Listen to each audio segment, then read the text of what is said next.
మగ్దలేనే మరియయు వేరొక మరియయు అక్కడనే సమాధికి ఎదురుగా కూర్చుండి ఉండిరి. మత్తయి శుభవార్త 27వ అధ్యాయము 61వ వచనము. విచారం అన్నది ఎంత అర్థం లేని విషయం. అది నేర్చుకోదు, తెలుసుకోదు, కనీసం ప్రయత్నించదు. ఈ మరియలిద్దరూ కుమిలిపోతూ ప్రభువు సమాధి ద్వారం దగ్గర కూర్చుని ఉన్నప్పుడు ఇప్పటిదాకా పునరుద్ధానోత్సవాలతో జయార్భటంతో గడిచిన ఈ 2000 సంవత్సరాల గురించి వాళ్ళకేమైనా తెలుసా? మా ప్రభువు వెళ్ళిపోయాడు అన్న ధ్యాసే గాని దాని వెనుక ఉన్న పరమార్థాన్ని ఏమైనా గ్రహించారా? వాళ్ళకి దుఃఖ కారణమైన క్రీస్తు మరణం ద్వారానే మనందరి విమోచన కారణమైన జయశీలి క్రీస్తు లేచాడు. లెక్కలేని హృదయాల అంగలార్పులో నుండి పునరుత్థానం చిగురించింది.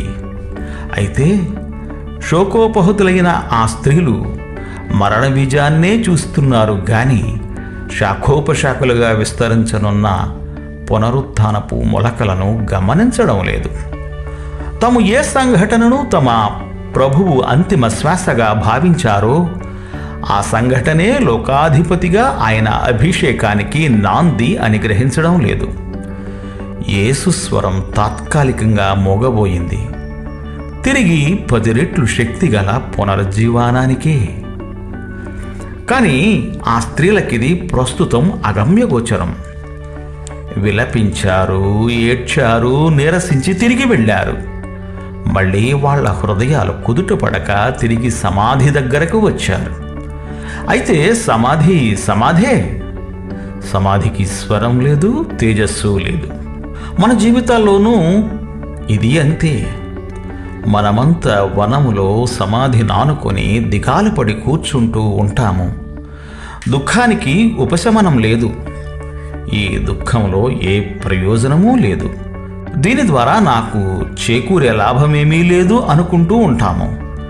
కానీ మన లోతైన దుఃఖం వెనుక, అతి భయంకరమైన ఆపద వెనుక క్రీస్తు నిద్రిస్తూ ఉంటాడు, తన సమాధిలో విజేతగా తిరిగి లేవడానికి. చావు పొంచి ఉంది అని మనం అనుకునే చోట మన రక్షకుడు వేచి ఉంటాడు. ఆశలు ఎండిపోయిన తావుల్లో ఫలభరితమైన ప్రారంభం ఎదురు చూస్తూ ఉంటుంది. పేరుకుపోయిన కారు చీకటిలో తిరిగి మరెన్నటికీ అస్తమించని చిరు కాంతి కిరణం తడుక్కుమంటుంది.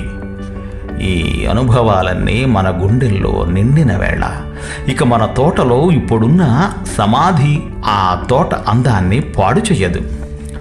అక్కడక్కడ విచారపు నీడలున్నప్పుడే మన సంతోషం ప్రస్ఫుటమవుతుంది.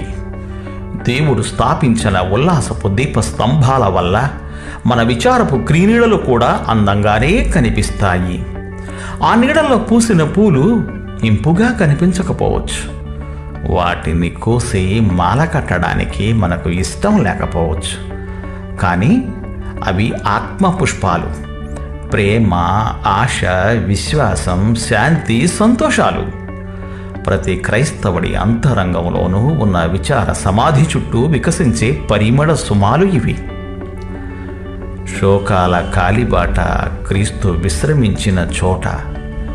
గులాబీలు పుయవు ఈ తోట, ఇది ముళ్ళబాట. పరలోకపు దీవెన గరిక పూలు వికసించాలంటే ఈ చోటే మేలు.